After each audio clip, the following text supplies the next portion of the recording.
tesetai tasewai tapumuka kure ndingaona senyinzira yekuwa mudanga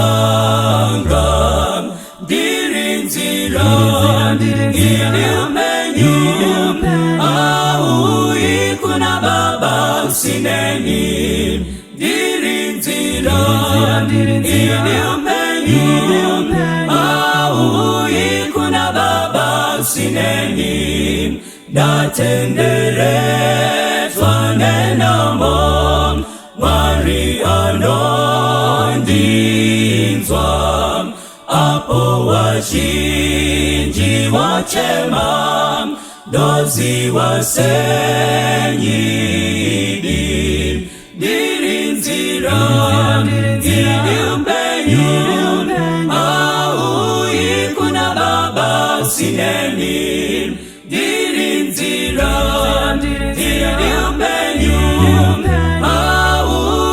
kuna baba sineni kuna Kristu nzira nedi andi chapumuki ondi isa kuna baba kumushawe mbiri dirinzira iliumenyu kuna baba sineni dirinzira iliumenyu au kuna baba sineni dirinzira iliumenyu au kuna baba sineni.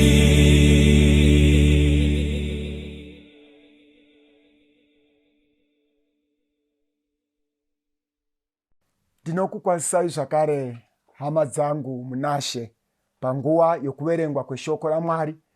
Tinofara nemukana watinotenderwa naMwari kuva nawo patinodzidza nekukurukura nezvinhu zvakakosha kuchengetedzwa nokuraramwa Jesu asati auya. Munamato wangu kuti pakupera kwechidzidzo ichi tirege kusara nekutya, tisare nerudo rwaMwari. Mwari atiitire zvakanaka. Musoro wenyaya yatiri kuda kukurukura nezvawo unotiwo mhosva hairovi. Mhosva hairovi ndo nyaya yatoda kutaura nezvayo. Ngatikotamise hope dzedu ndichanamata. Baba vedu vari kudenga namuponesi Jesu, tinouya pamberi penyu tichitenda nemukana wamatipa wokuti imi mutaure isu takateerera. Munamato wangu Mwari kuti mutizodze nomweya wenyu mutsvene. Patinoverenga shoko renyu Mwari, mutipe simba rekunzwa chokwadi ichi, mutipe simba rekurarama. Pakupedzesera tinoshuva kusangana kumusha taponeswa. Tinonamata tichitenda muzita raJesu, amen.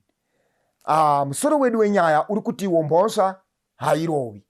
Pane nyaya yakaitika makore mashoma apfuura ma1996 1997 pane nyaya yaitaurwa paredhiyo. Mapurisa ari kutaura nyaya dziri kuitika, vanhu vari kutsvagwa vari pawanted. Saka nyaya iyoyo yaiva nemusoro wainziwo mhosva hairovi, yaitoitwa paredhiyo.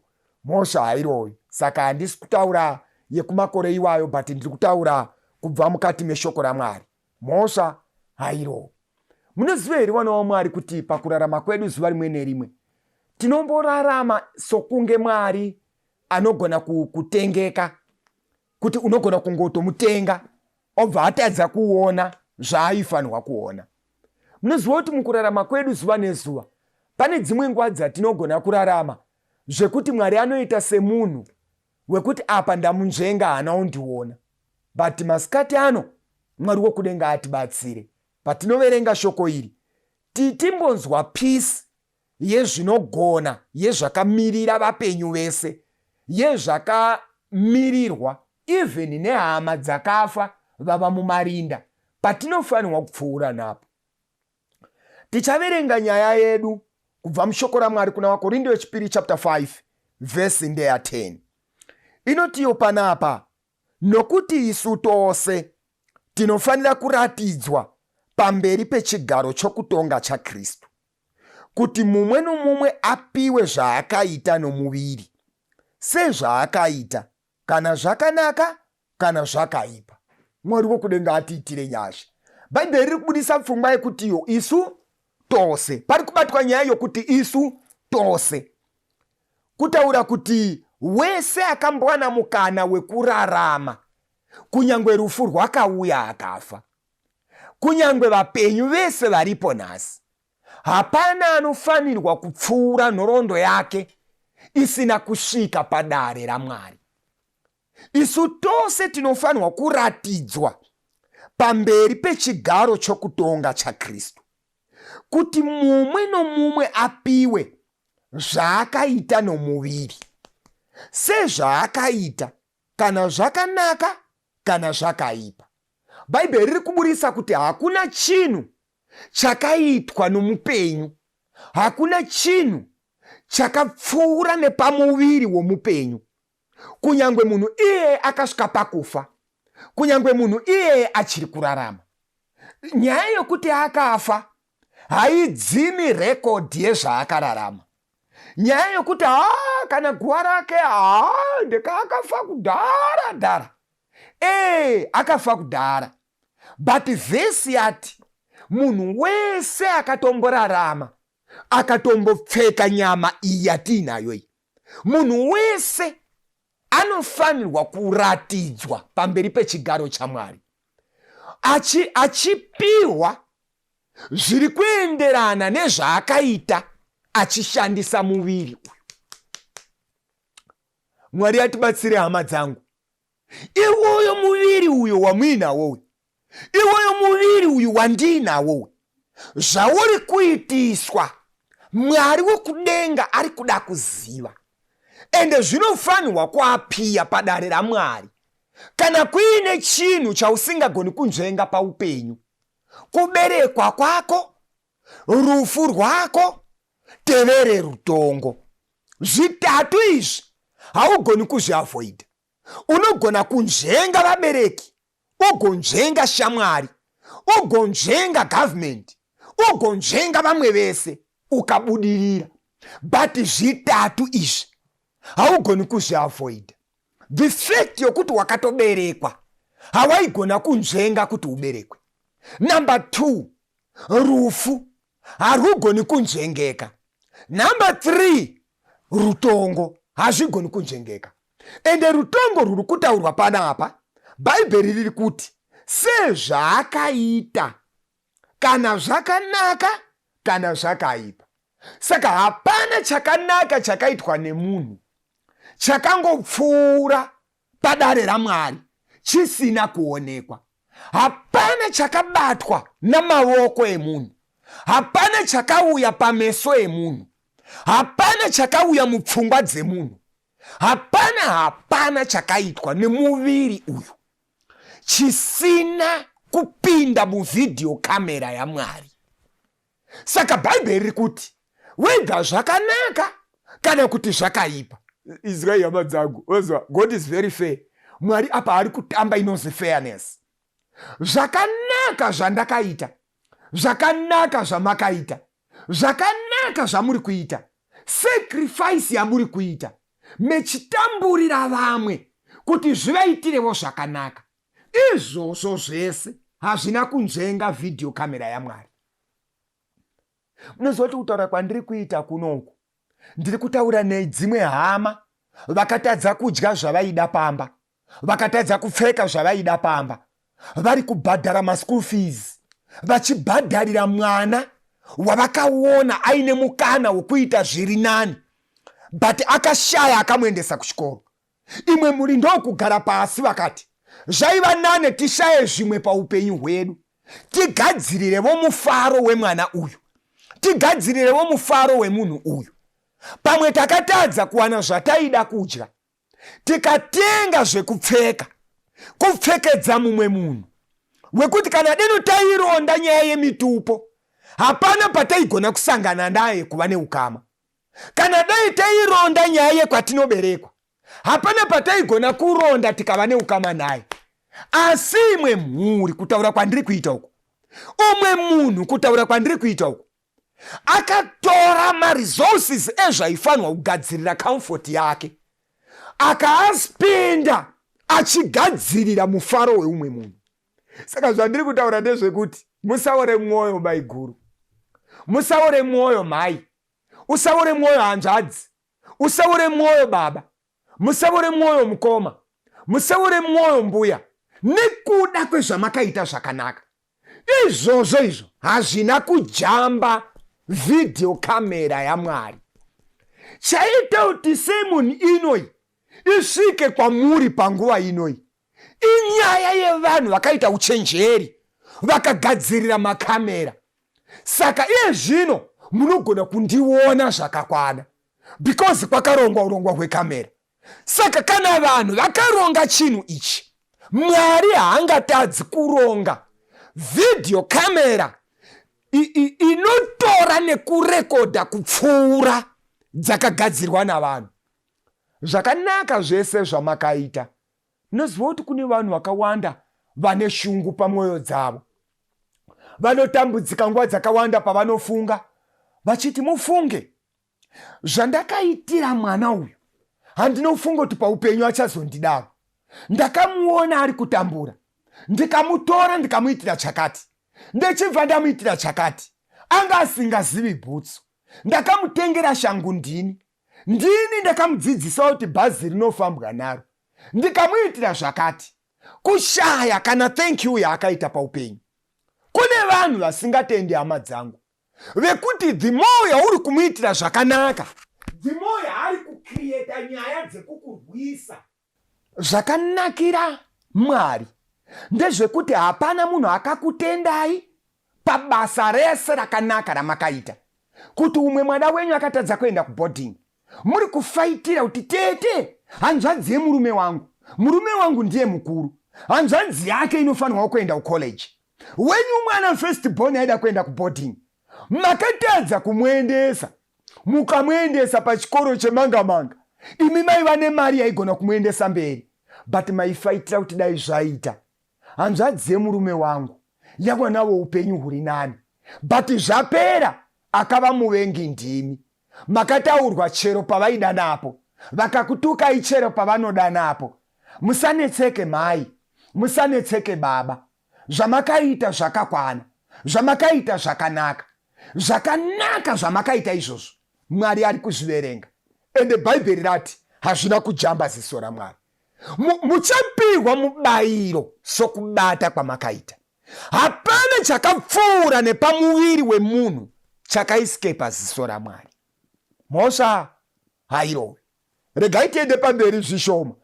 Munoziva kuti kune nyaya dzakaitika paupenyu dzaigona kukonzeresa mumwe kuswera ava mujeri, but padzakaitika akagutsikana muridzi wenyaya yake, akasungisa mari ikaenda konopika, iye akasara achimwa tii. Kune nyaya dzimwe dzakaitika muupenyu dzekuti vaiva nemhosva chaivo vakadzoka kumba nemhururu. Anga asina mhosva nokuda kwekuti anga asina mhosva, asina mari, zvakamusiya ari muprison. Vanga vaine mhosva chaivo nekuda kwekuti vakaita mhosva but vaine mari, vakastora mhosva vakaifukidzisa nemari, mari ikaenda konopika, ivo vakadzoka kumba. Hama dzangu, nditenderei kutaura mashoko aya. Mhosva hairovi. Zvakaitwa pamuviri wemunhu zvichabuda ripoti pamberi paMwari. Regai ndimanye ndiende pavhesi iri kutevera iyi. Kuna Daniel chapter 7. Daniel chapter 7. Regai tikurumidze tasvikapo. Daniel chapter 7. Pane pfungwa yandaida kuti tibatsirane kuitarira tiri pamwe chete. Daniel chapter 7 verse ndeya 9 verse ndeya 10. Mwari anoshandisei kuti awane information yakakwana pasina kukanganisa? Chii chinoshandiswa naMwari kuti awane information yezviri kuitika pakati pevanhu zvakakwana pasina kukanganisa. Regai ndiverenge vhesi chapter 7 vhesi ya 9 vhesi ya 10 mubhuku raDhaniel. Ndikaramba ndakatarira kusvikira zvigaro zvoushe zvagadzwapo, mumwe wakakwegura pamazuva ake akagarapo. Nguo yake wakakwegura pamazuva ake akagarapo. Nguo yake yakanga yakachena sechando. Vhudzi romusoro wake rakanga rakaita samakushe akanatswa. Chigaro chake choushe yakanga iri mirazvo yomoto, makumbo acho uri moto unopfuta. Rwizi rwomoto rwakanga ruchibuda ruchibva pamberi pake. Zviuru nezviuru zvakanga zvichimubatira, uye pamberi pake pakanga pamire zviuru zvine gumi zvezviuru zvine gumi. Kutonga kukatanga, bhuku dzikazarurwa. Mwari akomborere kuverengwa kweshoko rake. Panapa Daniel tiri kunongedzerwa dare raMwari, setup yedare raMwari. Pari kuonekwa chigaro chaigarwa nemutana wakwegura pamakore napamazuva ake. Mwari haachemberi, but Daniel ari kuratidzwa zvaibatika pavanhu vakararama makore aya, kuti munhu ane makore akawanda anoonekwa nei. Zvikanzi ndakaona musoro wake wanga wakachena, vhudzi romusoro ranga rakachena, akapfeka nguo, akagara pachigaro chaibuda mirazvo yomoto.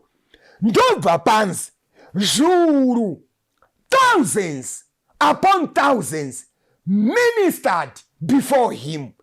Zviuru zvezviuru zvakanga zvichibata pamberi pake. Saka kudenga kune ngirosi. Ndisati ndataura zvakawanda papfungwa iyi, nditenderei kumhanya pabhuku inotevera in support yevhesi yatabva kuverenga, Muparidzi chapter 10 vhesi ya 20. Ndoda kuiverenga just kuti tikonfirme pfungwa iri kubva kuna Daniel. Muparidzi tiri kuda kubata pana Muparidzi chapter 9, Muparidzi chapter 10 verse 20, sorry, chapter 10 verse ya 20.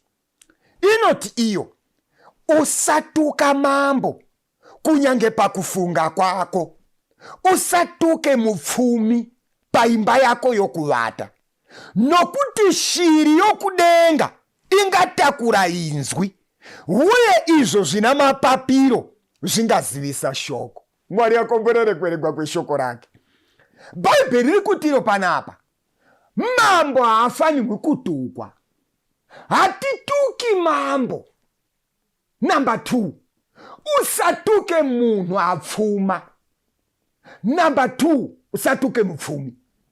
Chikonzero, kune shiri yaMwari inotakura mashoko auri kutaura yoenda kunozivisa Mwari. Tichiri tese here sangano dzvene raMwari? Ndikumbira kuti tibatsirane kuzwanana apa, ndikumbira timbodzoka bijani. Daniel ari kuratidzwa chigaro chaMwari, uri moto uri kupfuta pachigaro, ende Mwari anouya achigara pari kupisa pacho. Ndobva paonekwa zviuru zvezviuru zvengirosi dzaibata pamberi paMwari. Tiri pamwe bhere sangano raMwari? Zviuru zvengirosi, thousands of angels ministered before him. Na Muparidzi yobva yati, varume ndoda kuti muchenjerere zvinhu izvi. Imi muri vana vaMwari, imi muri rudzi rwakasanangurwa, vanhu vanotya Mwari. Chenjererai pamashoko, musatuke mambo, musatuke mupfumi. Unoziva kuti kune vanhu vari kuzvikokera nyaya dzavanga vasimo madziri nenyaya yemashoko, vachitaura izvozvi zvakazodai, mukaona munhu atodai, inyaya yokuti akazodai, izvozvi atotenga kombi, ende kombi iyoyo musoro wemunhu chaiwo, nguva yese akagara achitambura achifamba netsoka, munhu angomuka atonema, zvazodai zvazodai. Ende nevemumusha, hama dzemumhuri dzaifanirwa kuti tinoda kutenda Mwari. Mwana wekwa baba munini aita zvakanaka, chekufambisa chavapo. Kana tawirwa nezvimwe tinogona kutaurirana naye, mwana wedu, mukoma wedu, ihanzvadzi yedu. Vanhu vanotaura mashoko vachituka mufumi. Bhaibheri rati siyai nyaya dzakadaro, mambo haatukwi. Musatuke mufumi, siyai vakadaro. Kana vaine zviri kuitika kuseri sekufunga kwenyu, inini Mwari ziso rangu riri kutarira. Mwari anotarira, ende Mwari anozviona, ende Mwari anoziva. Vhesi yedu yatatangira yatiyo Mwari achapa zvose zvakaitwa nomuviri, munhu acharipirwa sokubata kwaakaita. Ndikumbira kuti tibatsirane kunzwa papfungwa yakadaka inotevera. Mwari achazviita sei? Because munhu haagari nekusingaperi. Sekutaura kwandakamboita amwe mazuva apfuura, ndiri pano pamhepo, ndiri kuti kwatiri kuberekerwa uku kune rufu. Because Adamu haasiri muEdeni. Adamu akabuda muEdeni, saka kwaakatamira uku kunofiwa. Saka Mwari achazviita sei kuti adhile nenyaya idzi? Kuine hama, kuine shamwari vakaita zvinorova, vakasvika pakufa. Vamwe vakabvisa pamuviri, vakatadza kutendeuka, akasvika pakufa aine chivi chake. Mwari anoda kuzviita sei? Ngatinzwe pfungwa inotevera. Musakanganwe, ndatinini kudenga kune ngirosi. Tiri pabweperi wada Mwari. Kudenga kune ngirosi. Ende ngirosi idzi dzavimbiswa pavhesi yandabva kuverenga inoi, Muparidzi 10 verse 20. Yati usatuka mambo kunyange pakufunga kwako. Saka ngirosi idzi dzinorekodha even zviri kufungwa. Handinangu kuzvitaura but ndazvifunga. Zvafungwa zvacho izvozvo ngirosi dzinorekodha. Muzoti kune vanhu vakawanda havasimbavha because mukana vakaushayiwa, asi pavakaona chaibika vakatoba mupfungwa dzavo. Isu hatina dare ratakagara because hapana evidence yechakatorwa, but dare raMwari riri kunzi kunyangwe pakufunga kwako. Usatuke mupfumi paimba yako yokuvata. Mavhara gedhi, movhara screen yepadining, movhara bedroom renyu. Imomo mubedroom macho Bhaibheri rati usatuke, because shiri dzaMwari dzinotakura information.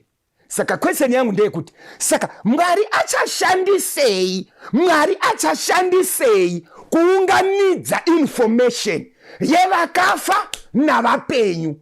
Mwari achashandisei? Saka anoshanda nengirosi. Ngirosi idzi dzinorekodha with a terrible exactness. Hapana chinonzvenga ziso rengirosi. Pane video yandaiparidza 2008 tiri kuMhondoro camp meeting. Pavideo iri pane chinhu chiripo chandakaona. Handingatauri kuti topic yaiti, but pane chinhu chandakaona pane imwe yemasermons acho, chandaishuvira kuti dai kamera yakanzvenga ichi, but hachina kunzvengeka kamera yakatotora. And from that time kusvika nanhasi video iyoyo iripo, ende ndiri kuparidza sezvandaiva 2008. Tiri pamweperi vana vaMwari. Mamachines ari kugadzirwa navanhu. Ndosaka michiona kuti munogona kutogara mhuri yese pamba makaunganira kuona mhuka dziri kurumwa neshumba. Imi hamuna kunge muripo, but muri kutozviona mumba menyu. Vakomana vakaronga meshinari yavo, vakaenda kunoseta panonwira mhuka mvura. Shumba ikauya ikanwa mvura ikawanda. Dzimwewo mhuka dzikauya dzikanwa mvura, shumba ikaronga kunoataka. isu tikatomerera tiri mumba medu kuti dai mhuka iyo yatiza, tikaona iri kubvamburwa, uswa hukadambuka, ropa rikabuda, tiri kuzvionera mumba medu nhasi nekuda kwekuti pane mumwe akaenda kunoseta mushina uri kutora zvese zvakaitika. Saka mishina yenyika ino kana ichigona kubudisa Leonard Dembo nhasi achiimba chitekete samakore haanga ari kurarama, zvekuti vakakuisirai vhidhiyo yaLeonard Dembo achiimba, kana ukanzwa audio ari kuimba, unoposa wafunga kuti Leonard Dembo akamuka, vanhu vari kumunyepera kuti akafa. Unogona kufunga kuti vari kumunyepera, but akatofa. Zvakatorwa nemishina yakagadzirwa nevanhu. Saka Mwari unoshandisa ngirosi kuti dzirekode word by word, dzorekodha zvakafungwa zvisina kuzoitwa asi mupfungwa zvakauya, dzorekodha maactions akatorwa pfungwa dzafunga, dzorekodha zvakazobatwa nezvakaitwa, dzorekodha influence yawakaisa mumunhu kuti atore action. Zvese is recorded pamberi paMwari. Ende ngirosi hadzirekodhi zvekufungidzira, dzinorekodha zvakaonekwa. Pane dare pamberi paMwari. Mhosva hairowi. Saka tichaita sei hama dzangu? Iwe unotoziva dzawakapinda, unotoziva zvawakaita, unotoziva zvakashata zvakakonzereseka nekuda kwemashoko awakataura, vamwe vakatora action. Uchaita sei hama yangu? Tiri kuenda pamberi nenyaya yedu, asi muzuva ranhasi ndoda kuti ndigume ndavimbisana nevana vaMwari. Muzano raMwari hamuna anofanirwa kuparara. Muzano raMwari vanhu vese vanofanirwa kuponeswa. Saka mukana wekuti munhu aponeseke uripo. Kwanhasi nditenderei kubata pfungwa iyi iri kuna Mark chapter 16 verse ya 16. Mark chapter 16 verse ya 16. Nyaya yedu haina kupera, ipati 1 yepfungwa iyi. Ndichadzokazve pane pati 2. Chikomborero kuti tipedze tese nyaya yedu. This is Mhosva hairovi pati 1. Tichada kuita Mhosva hairovi pati 2. Mwari atibatsire kuramba tichidzoka kumasaisai tizotsvaga pati 2 yedu. Asi papati 1 nditenderei kupedza nevhesi iri pano. Mark chapter 16 verse ndeya 16. Ndoya ndakuda kuverenga pari zvino. Regai tinzwe kuti woita sei nemirwi namakomo enyaya dzakapfuura nepauri. Uchiita iwo. Apa zvanzi ndichapa umwe noumwe sezvaakabata. Uchaita sei? Mark 16 verse ya 16 iri kubudisa pfungwa iyi. Teerera shoko raMwari. Unotenda akabhabhatidzwa uchaponeswa, asi usingatendi uchatongwa. Mwari atibatsire. Solution yokuti zvipfuure kunyangwe ndakazviita. Solution haisi pakuziva zvandakaita. Solution haisi pakuti ndakatozviita. Solution iri pakuti iwe wadini watenda kuna Jesu adzime kudarika kwako. Ndiye ega anogona kudzima kudarika kwako. Ukatenda, ukabhabhatidzwa, unoponeswa. Mark haisi kutaura zvokuti unoporeswa, pari kunzi iwe unoponeswa. Saka vanoponeswa ndevatenda, vobvuma kubhabhatidzwa, zvinodzima. Sokudhirita kwandingaita zita reumwe munhu mufoni yangu, handizooni parinoenda, but ndenge ndadhirita. Mwari anodzima kudarika kudhirita kwatinoita. Wadini waita mukana uyu?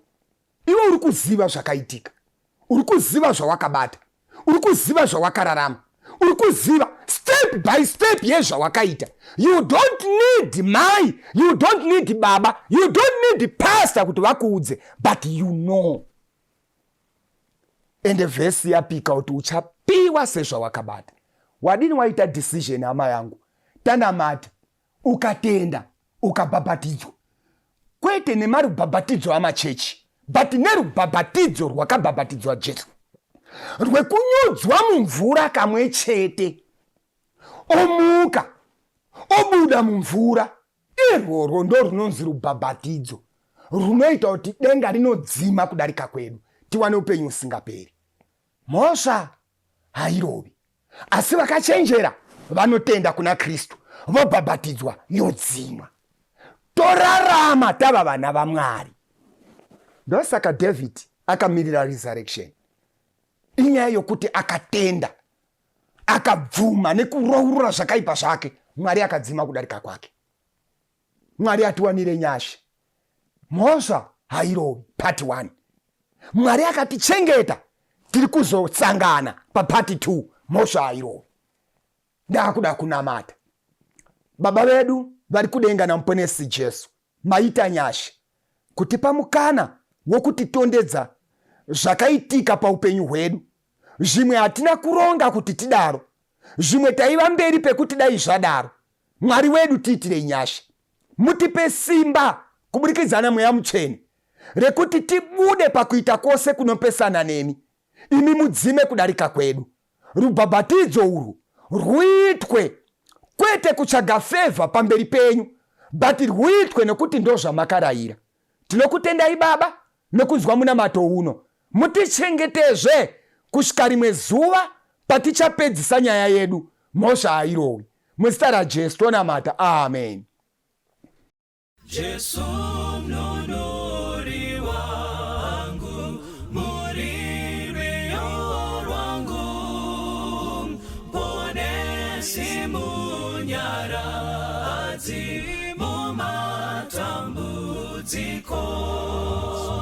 Jesu mnunuri wangu, muririro rwangu, handina imwe hama inopinda imi, muri chishangu changu muupenyu wese, kana ndava mudima apo ndinochema. Jesu mnunuri wangu, muririro rwangu, handina imwe hama inopinda imi, tenzi ndomusimbira shamwari yeidi, ndinomuda kupinda vanhu vese pasi. Jesu mnunuri wangu, muririro rwangu, handina imwe hama inopinda imi, muri rufaro rwangu, mupasire dima, ndofara nemi kwazvo mudangaro renyu. Jesu mnunuri wangu, muririro rwangu, handina imwe hama inopinda imi. Jesu mnunuri wangu, muririro rwangu,